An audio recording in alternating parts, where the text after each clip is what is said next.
அத்திக்காயினுடைய மருத்துவ குணம் எப்படி நம்ம சமையலில் எடுத்து சாப்பிட்லாம் அப்படின்னு பார்க்கலாம். இந்த அத்திக்காய்க்கு அதிகமான பலனை கொடுக்கக்கூடியதுங்க.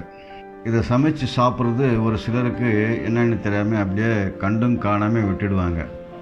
மரத்தடியில் போய் பார்த்திங்கன்னா ஆயிரக்கணக்கான பழம் கொட்டி வேஸ்ட்டாக போகும்.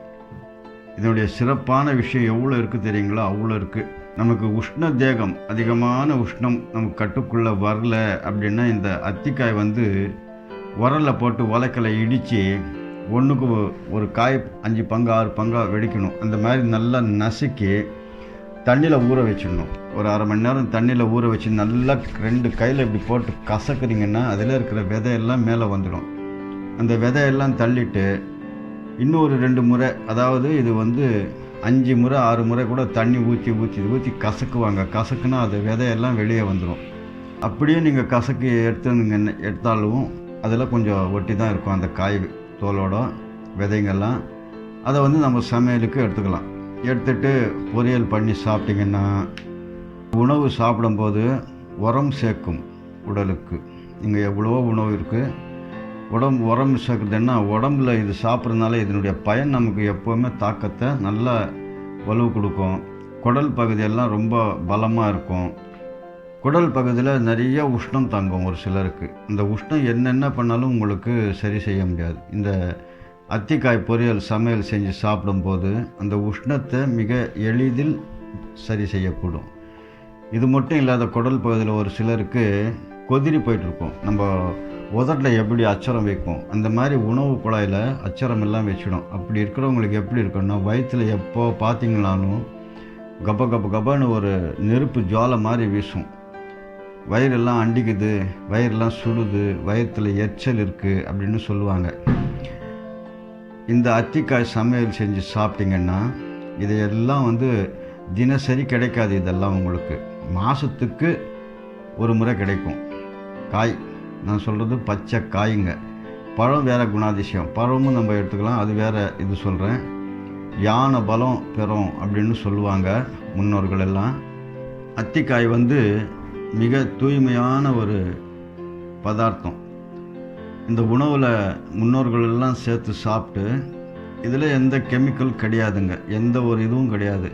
ஏன்னா இதுக்கு எந்த கெமிக்கலும் ஏற்றுக்காது. இதெல்லாம் இயற்கையில் அது தானாக மரம் பெரிய மரமாக வளர்ந்து காய்ங்க கொட்டி வீணாக தான் போகுது. யாரும் அது கண்டுக்கிறது இல்லை. உடம்பு நல்லா மட்டும் இருக்கணும்னு ஆசைப்படுவாங்க எல்லோரும். இதெல்லாம் கொஞ்சம் சிரமந்தான். எடுத்து நம்ம செஞ்சு சாப்பிட்டோம்னா இதில் பல நன்மைகள். இந்த அத்திக்காய் 2 விஷயமாக நீங்கள் எடுத்துக்கணும். நீண்ட நாள் மலச்சிக்கலில் இருக்கிறவங்க, எப்போவுமே மலச்சிக்கல் பிரச்சனை தீரவே தீராது. இவங்களுக்கு இந்த அத்திக்காய் இவ்வளோ பெருசு இருக்கும்.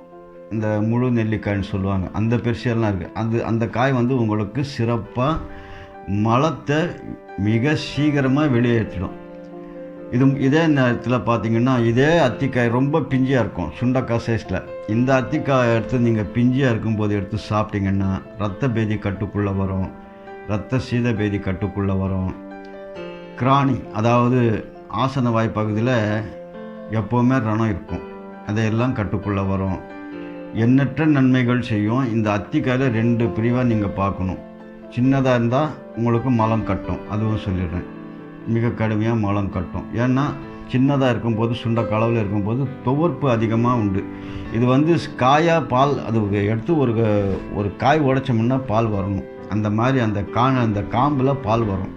அப்படி இருக்கிற காய் உங்களுக்கு சமையலுக்கு மிக அற்புதமாக செயல்பாடு செய்யும். இது மட்டும் இல்லாத பார்த்திங்கன்னா ரத்தம் சுத்திகரிக்கும், திடமான உரத்தை சேர்க்கும் நம்ம உடம்புக்கு. இந்த மலச்சிக்கலும் சரி, இவ்வளோ நன்மை இருக்குது. இயற்கை உணவில் நீங்கள் இதெல்லாம் கொஞ்சம் தேடி சாப்பிட்டிங்கன்னா மிக கடுமையான உஷ்ண தேகம் இருக்கிறவங்களுக்கு, ஆணாக இருந்தாலும் சரி பெண்ணாக இருந்தாலும் சரிங்க, இதை எடுத்து சாப்பிடும்போது மாதத்துக்கு ஒரு முறை கண்டிப்பாக கிடைக்குது. இந்த காயை நம்ம தேடி சாப்பிட்ணும். இதனுடைய குணம் பார்த்திங்கன்னா மிக அற்புதமாக செயல்பாடு செய்யக்கூடியது. எளிதில் உஷ்ணத்தை கட்டுக்குள்ளே வச்சிடும். இந்த காய் சாப்பிட்டிங்கன்னா மோஷன் அவ்வளோ ஃப்ரீயாக போயிடும். மலச்சிக்கல் என்ற பேச்சுக்கு இடம் இருக்காது. தொடர்ந்து இதெல்லாம் மாதத்துக்கு ஒரு முறை கிடைக்கும் போது நம்ம பயன்படுத்திக்கணும்.